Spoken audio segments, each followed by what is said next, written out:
Welcome to the Whitetail Obsession Podcast with Dave Richmond and co-host Chris Worthing, where we talk and teach everything deer and turkey hunting related. Follow along as we help teach you tips and techniques about hunting, food plots, and habitat management strategies that everyone can use. Podcast 96. Chris, do you know what kind of deer that is?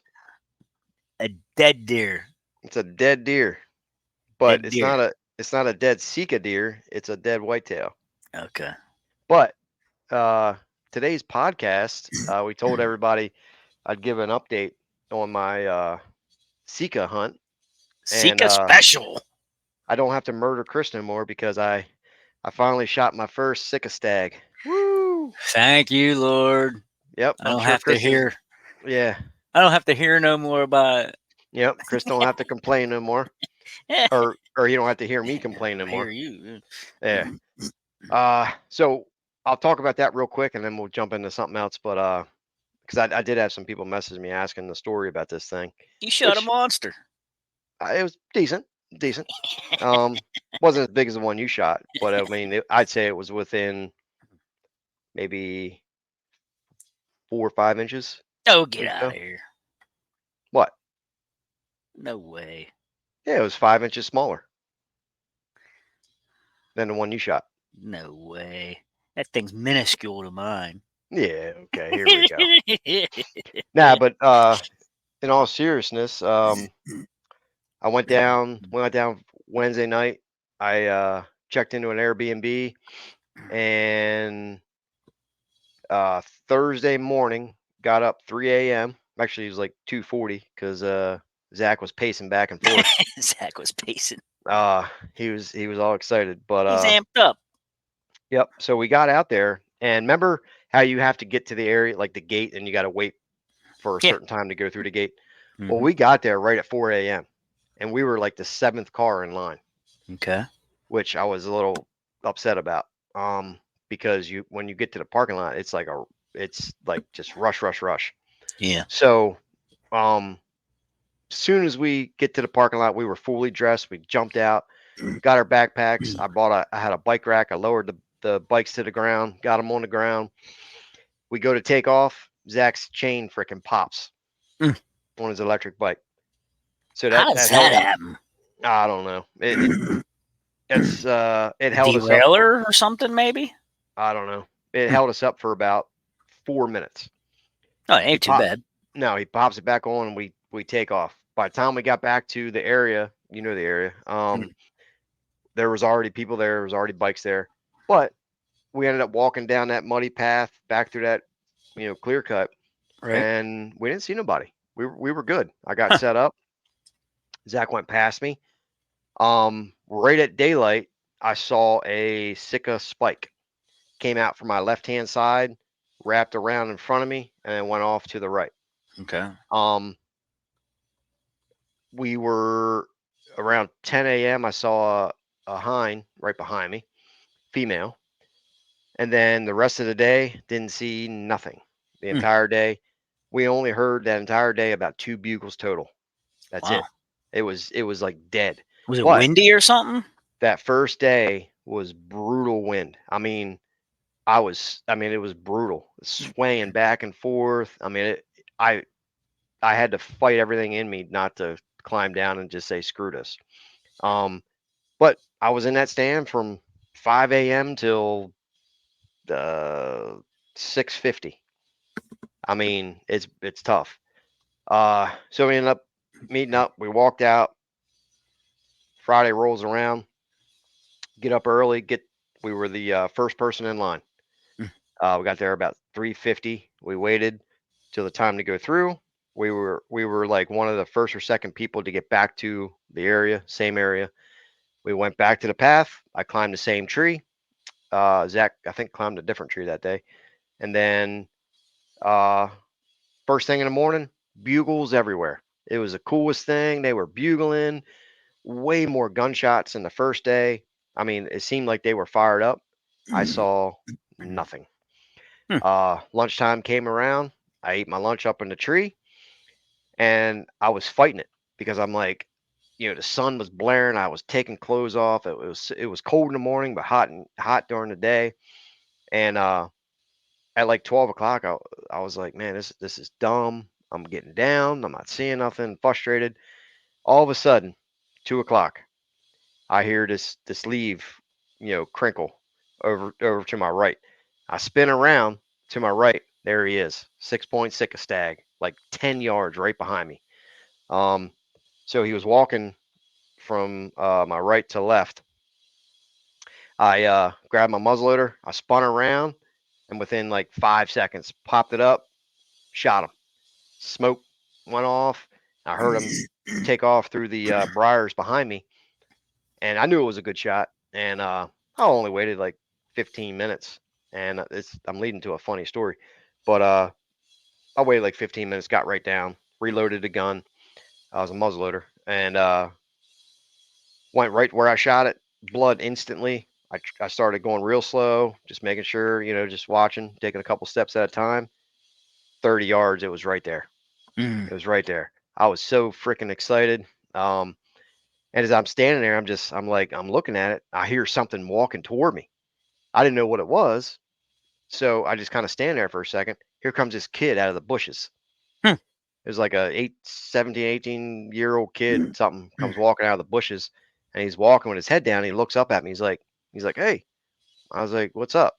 He's like, oh, I'm just looking for a tree to climb in. I was like, oh, okay. Well, like I just shot this here. So like I'm going to be a while. I got to, quarter it up, get it ready. And he's like, oh, okay.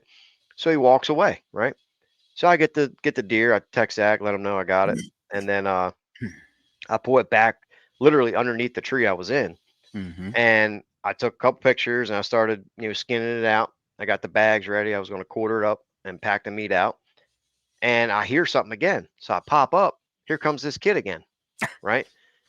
And he literally climbs the tree 15 yards from where I was.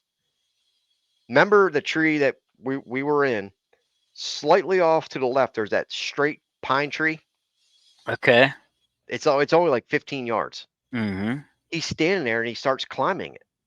Right. So I just walked over to him. I was like, hey, bud, like I'm right there. Like I'm going to be an hour and a half, 2 hours by the time I pack the meat out, come back, get my stand, and then go out again. I'm going to be a while. He's like, oh, that's fine. I'm just going to set up right here. I'm like, okay. So I start skinning. I'm skinning. Next thing you know, he was all the way in the tree. He comes back down. He climbs back down the tree, packs his gear up, walks away. I'm like, what is up? So What I is start going on? right. So I'm skinning again. I get the front leg off. I'm getting the back straps.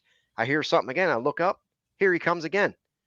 He goes to the base of the same tree and starts climbing it again. Right. What the I'm flip? like, I was like, this kid's lost or something. So I get the hind quarter out. I get, I'm cutting away. He climbs up, climbs back down, walks away. I'm He like, must have hung something up there and forgot it. maybe, right? Yeah. I didn't really at that point. I wasn't hunting anymore, but I was getting irritated. Like, why? Just go away. Yeah. Confused. Let me do what I'm doing here. So 10 minutes later, here he comes again. He walks over to me. He's like, hey, bud, he's like, where would be a good spot to set up? I'm like, I don't know. Like I said, you got a guy over there. I said, you keep walking back and forth. There's a guy 150 yards over there set up in a tree. I can see him in orange. So then he's like, oh, okay. I said, you got another guy over there. I said, my buddy Zach's down this way, 200 yards. I was like, I don't know where to tell you to go. Like, if you want to set up in that pine tree, go ahead, but I'm still going to be like an hour. So he walks over to the pine tree, starts setting up, takes his sticks out, starts setting up. He gets about halfway up, climbs back down, walks away. High as a kite. High as a kite. So this time he was gone, right? Completely gone. So I get all the meat in my bags, and I was like, all right, well, I'll just put the meat on my tree stand like I did last time. I'll leave all my gun. I took my gun with me. I'll have to stand and everything set up. I was like, I'm sure it'll be fine. So I walk away. I'll go out to that path. I make a left. I go out to where the bikes are. Yeah. I set my tree stand down with the meat, and I unchain the bikes and then wrap my stand around it. If somebody wanted to steal the meat, nothing I could do. So I walked back down the muddy path over to my tree. The kid's in the tree. He's in the same pine tree. So when I left, he climbed back up in the pine tree. He So thought you left. so as I walk by, he waves to me, right? I'm like, "Hey." So I go over to my tree. I start packing my gear up. I climb up my tree. I get my stand out, start lowering sticks down, and I throw all my gear on my back. I start walking out. As I'm walking out, he's climbing back down, Oh my. and I finally get out and I get back to the bike, and I get everything on. I take a trip out to the car. I put the meat in the cooler. I ride back to the Airbnb. I shower. I clean up. I actually made myself dinner, and then I actually got dressed again. Had to go back to the parking lot. Got the bike off. Rode back to the clear cut. Waited for Zach to come out to unlock his bike for him, and then we went back to the room, and then kept the Did meat in he the cooler. did he see the kid on the way out? Yeah, he saw the kid on the way out. Is he still in the pine or did he climb your tree? He was back in the pine tree. Okay. Wow, that's freaking weird. It was the weirdest thing. I don't know if he thought setting up by me that he would have luck because I shot one, but it's another thing that we always talk That's about. what we always say. It's dead now. It's dead now. Like there's it's gone. Right. So I don't know. It was a fun trip. Weird. Zach, I don't know. He just wanted to go home, so he left. He actually left Friday night. He could have hunted Saturday, Yeah. but I was done. I could have hunted too. I could have shot a female, but I was just done myself. So I ended up staying the night, and I went home Saturday morning. Hmm. So that was my trip. I finally shot a SIKA stag. That was my goal. Like a Over special. over 4 years that I wanted to shoot a 6-point SIKA stag. If I saw a 4-point, I would have let the thing go. Huh. You know, I wanted a 6-point. I'm gonna get it mounted, and then if somebody else, if you want to go 1 year or something like that, I'll go again. But Yeah. as of right now, I don't really have plans to go back. Right. Unless you want to go. I mean, we That's might, if I get a yeah, bike, we might do it. right. We'll If see. somebody else wants to go, I'll go. But I'm not going next year like by myself. If somebody Yeah, wants if somebody wants to go, I'll go with them. I wouldn't do it myself. No. So, but I will go again in the future if Yeah, if it we'll probably try it again because I'll probably get a bike eventually when things right. settle down for me. Yeah, right. You know. So But it was fun. Now so that's in the books. how's your whitetail hunting going this season? So I've been out the past few days, and that's my next topic I want to jump into. Um, I have cameras on 2 different public lands, about an hour apiece. The one public land, I have 4 cameras, dead. I haven't seen a single deer on the cameras. Mm-hmm. It's dead. The other public land I had 4 cameras. Somebody stole one, so I'm down to 3. Oh, nice. They didn't get my camera in my good spot, that secret spot. Um, but here's my question that I want to present to everybody, and I just want to get everybody's thought. I know what I think is right to do, but I just want to see how people would react or what they would do. So I have this spot on public land. It's very remote. It's not really hard to get to. It's just a far distance away from the parking lot. You can't use electric bikes there. You can't use pedal bikes. You have to walk. Um, it's not that hard to get to, but it's just a remote spot. I found it last year, and right around this time last year, I started getting daylight bucks. And out of all my cameras on that area, that's like the only camera that I was getting daylight activity from. So right before Halloween, I started getting all these bucks on daylight. Decent bucks. Mm-hmm. I had one like really good one. I didn't hunt it. I was busy. I was working. I hunted it like one time last year. One morning, I saw like a decent 8-pointer chasing a doe. Okay. The question is, I'm getting pictures of small 8-pointers. daylight, pretty much every morning around midday and then afternoon. And it's multiple different small 8-points. Mm-hmm. The question is, do you risk going in there to hunt that spot, knowing currently you have small 8-points that you don't want to shoot, hoping that you get in there and it could be that any day, any chance that a big buck walks by? Or do you wait until you specifically get a buck during daylight that you want to shoot and then go hunt it? So what would you do? Personally, I would probably hunt, because your camera's only facing one direction and you might be Mhm. missing the whole picture. It could be Yep. skirting your camera, Yeah. you know, like, because that's basically what I'm going to be doing tonight after we record this. Mhm. I'm going to a remote spot that I do have a daylight buck on camera every night, right at dark, coming in.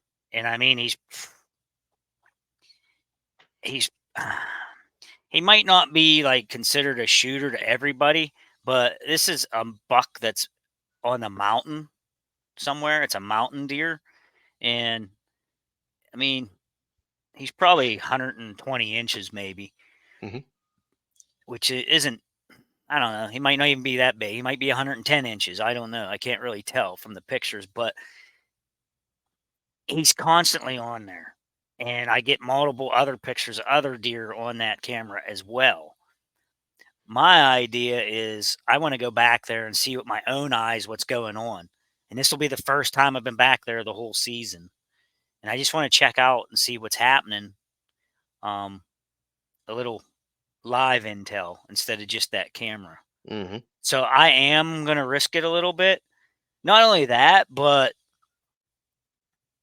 this week we had some early muzzleloader hunting going on, and I had a couple pictures of guys walking past my camera. So I thought the spot was going to be ruined, but the next night there he was again, daylighting on camera before dark. So So, they didn't. So say, he ended up say, he didn't get spooked or nothing. yeah, he didn't get spooked off. So I'm hoping that possibly I go in there and am pleasantly surprised by some other action. Mhm. And not only that, but it's kind of like a hang and hunt deal for me tonight when I go out. Because like I said, I haven't been back there yet this season. My camera's been back there since like July or something like that. And so I got to get a stand hung because rutcation's coming.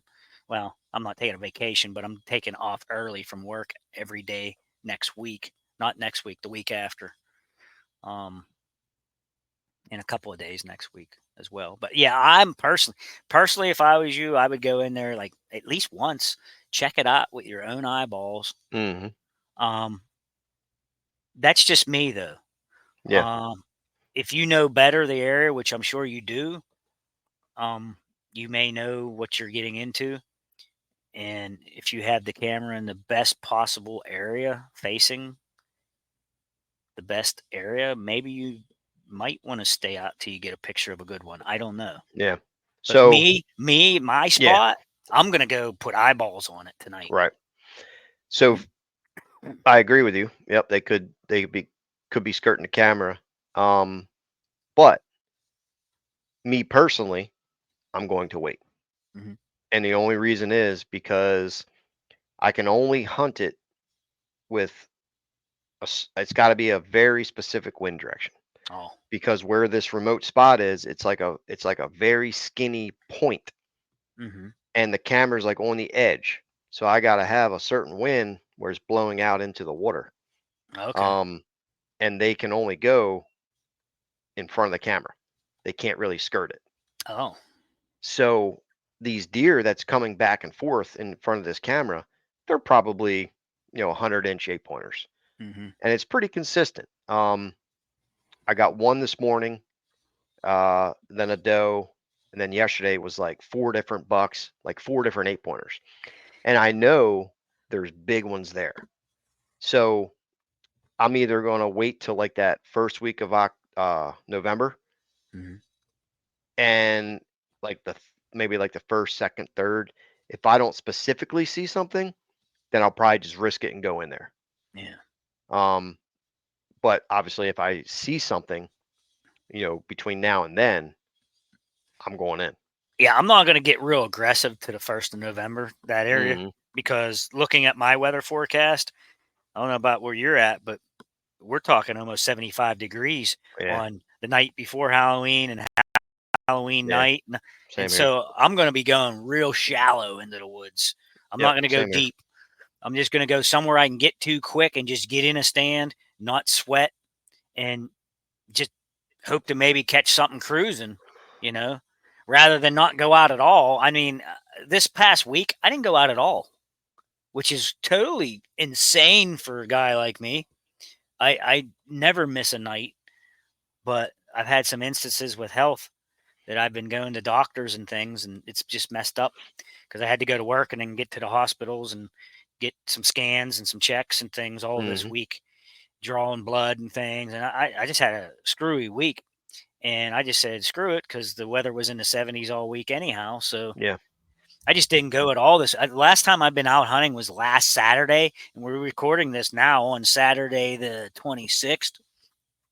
So I haven't been in the woods for a whole week, and I took my boy out this morning, and we saw some deer. He had a buck come in; it was too far.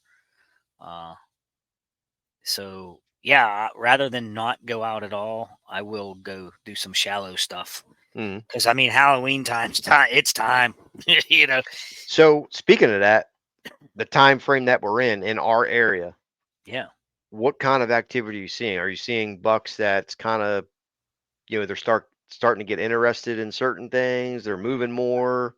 I think I think it's hit and miss. Hmm. Right now, um, like, for instance, I guess I lied because last night I was out. You lied. I did lie, yeah.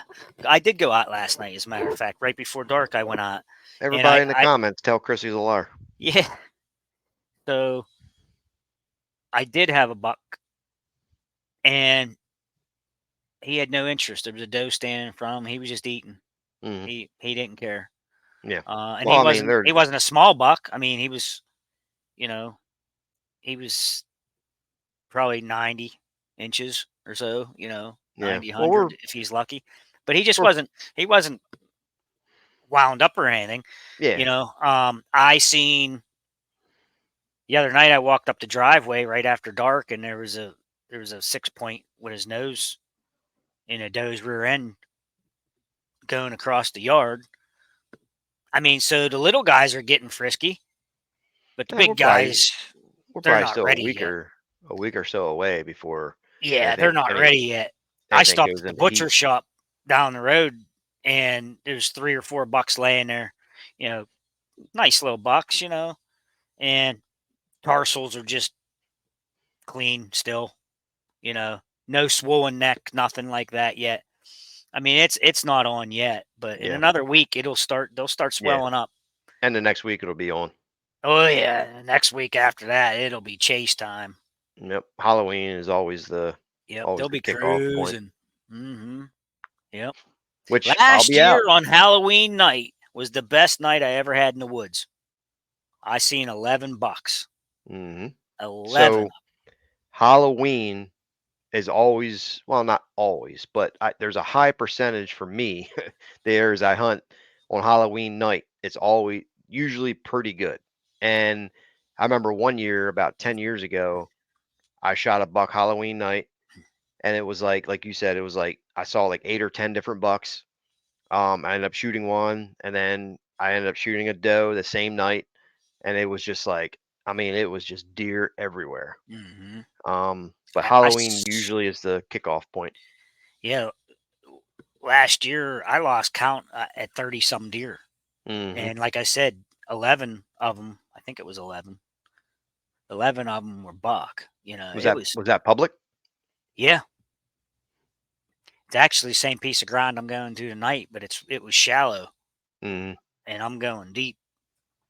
Uh, I don't know what Yeah, made me do that last year. I think because it was warm and Mhm. I didn't want to go real deep, and I just stopped off to this one area that was a white acorn flat, and I thought I'm gonna hang right here, and I just did a hang and hunt that night, and I was like, holy smokes, there was deer running every direction. Um, So what I've and been doing. traditionally, a Halloween night isn't a good night for me. Mhm. I've only ever shot one deer on Halloween, and it was a small one down here below the house, and it also was spitting snow back then. Mm. It was a cold, cold day. So Um, I remember last year, it was like maybe like the 2nd, 3rd of November, I was at the farm, and it was cold. I mean, it was whipping snow, mm, last year. Um, 30, 20, 30 mile an hour winds, was last year. And now this year is going to be 75 degrees. yeah, But it's usually the same thing every year. First, second, yeah. that last week of October, first week of November, it's always warm. Mornings seem to be best at that time. What Um, on average? What seems to be your best days to kill? Mine seems like I kill between November 3rd and 8, 9, 10, somewhere in that 7-day range. I would say, yeah. I mean, Is that same week?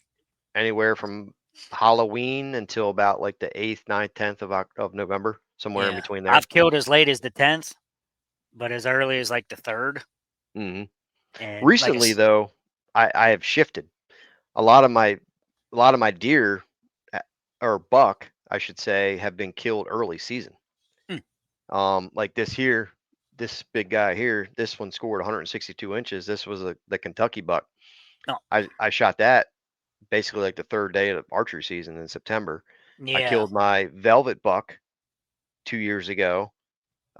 Which, speaking of that, I still got to pick that thing up. Um, from the taxidermist. That was 2 years ago.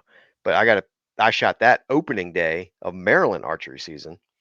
I did not shoot a buck last year, and then I just didn't really see anything I wanted to shoot. And then this year so far, I shot my SIKA stag. Um, so I'm hoping it's either going to be the rut time, this next 2 weeks where I kill a buck, or it's going to be rifle season in yeah, Pennsylvania. Which 2 years ago I also shot the 10 pointer at the farm. yeah. You Or showed a good one that in rifle season. that was opening day a rifle. Yeah. So right now I haven't had really any luck I can say that's been during the rut. But Right. traditionally, years past, it's always that Halloween till about the 8th or 10th of November. See, when I was a younger fella and didn't care about antler size, because we didn't have antler restrictions back in the day, Right. and the first 6-pointer bigger that came along, I would just shoot it, and be done with my buck tag. And for years and years, I shot scrub bucks with the bow, and it'd be the first or second week, which is first and second week of October Hmm. here in PA, and I would be tagged that second week of October or something. I'd have all my does shot because every year it's no secret. I always shoot a buck, or I always shoot my doe. Usually the first week of archery and get it over with and done with. Just Right. put it in the freezer. That's done. Now I can buck hunt. And then Hmm. usually the first buck that came along, I shot, and then I was all tagged up. Um, and then when they started the antler restrictions in PA, and I thought, my gosh, I never see big bucks, and this will be the end of me. I'll never shoot a big buck, you know, because you got to have such and such a big a buck to shoot at. Well, was I wrong? You know, the Pennsylvania Game Commission finally knew for once what they were doing, and that was something that they instituted that other states do that is actually good for our state.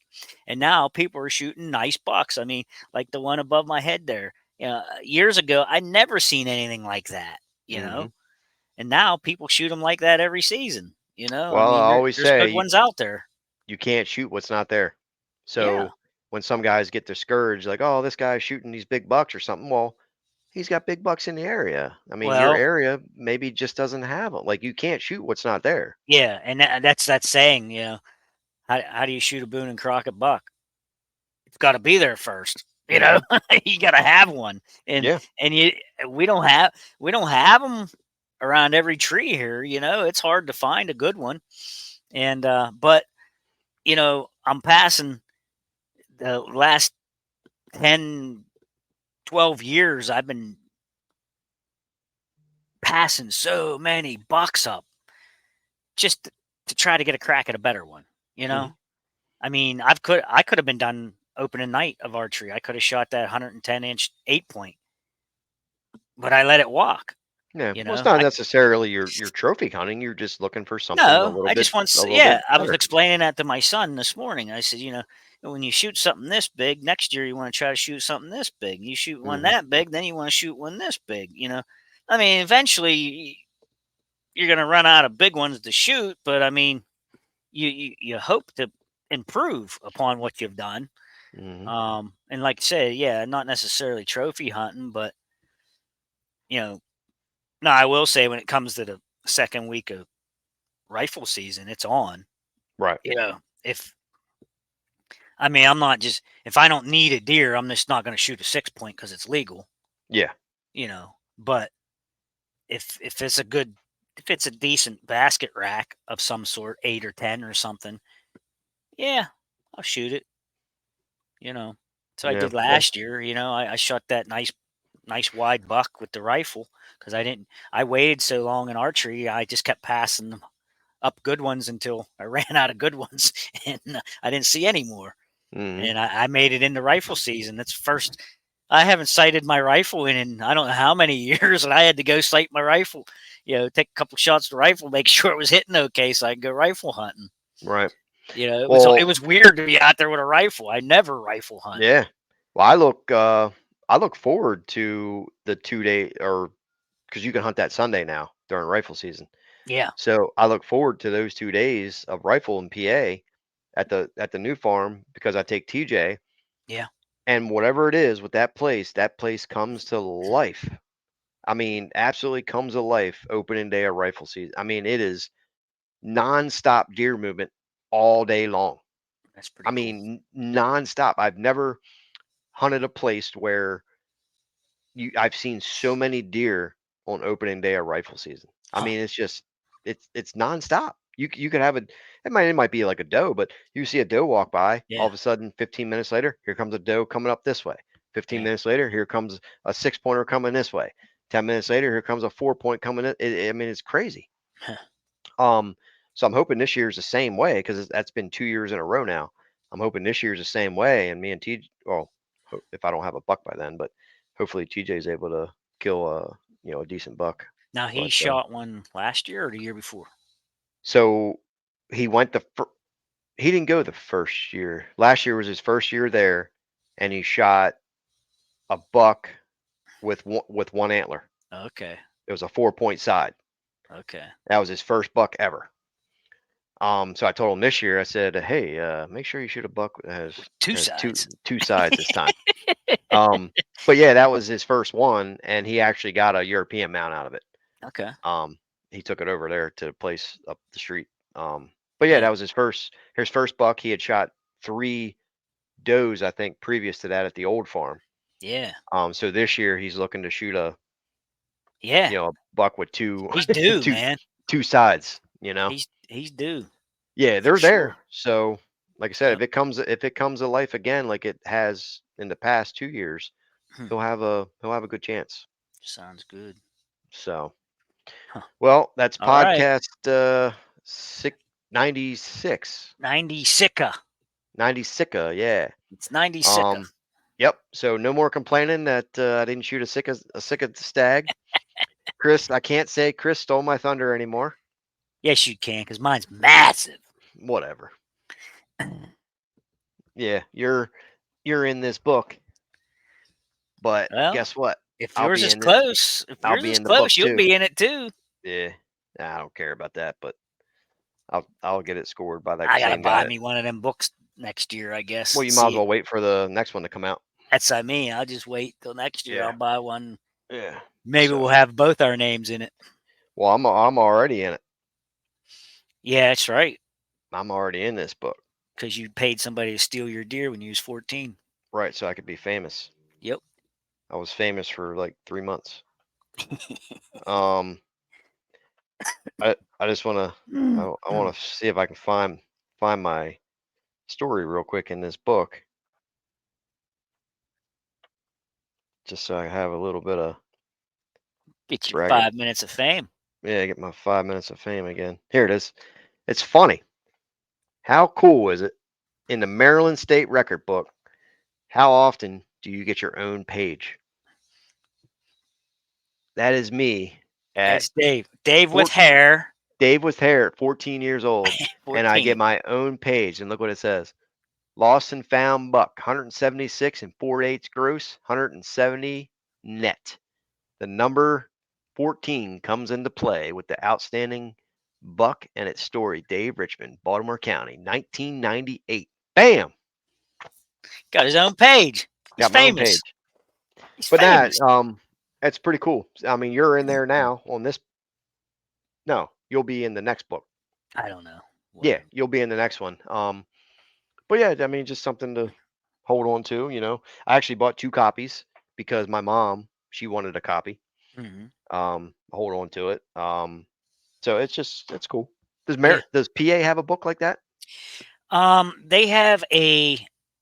I don't know if they have a actual book, but they have a record. They keep records like that Okay. because when they came and measured my bear skull and it made Pope and Young, she said this makes Pennsylvania record too, is what she Mm, told me. But I only gotcha. needed 17 inches to make Pennsylvania record. Hmm. Pope and Young needed 18, and it scored 19 and an eighth, so I crushed it. Hmm, So yeah, that's cool. and that's the bear above my head. Right. That's the one that made Pope and Young with the bow.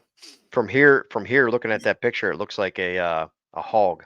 Hog, yeah. Yeah, I see like the Well, you know what I did see on that Maryland page this week on Facebook is some dude shot some 500 and some pounder down there.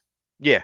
So bear season opened a couple weeks ago, and it's a lottery drawing in Maryland. They only give out like Well, you don't maybe even like have that many, do you? Bears? yeah, yeah, in a couple counties. It's only open in like 3 counties out Okay. western Maryland. But yeah, they only give out like 300 and some tags per year. But there's big bears down in western Maryland. Huh.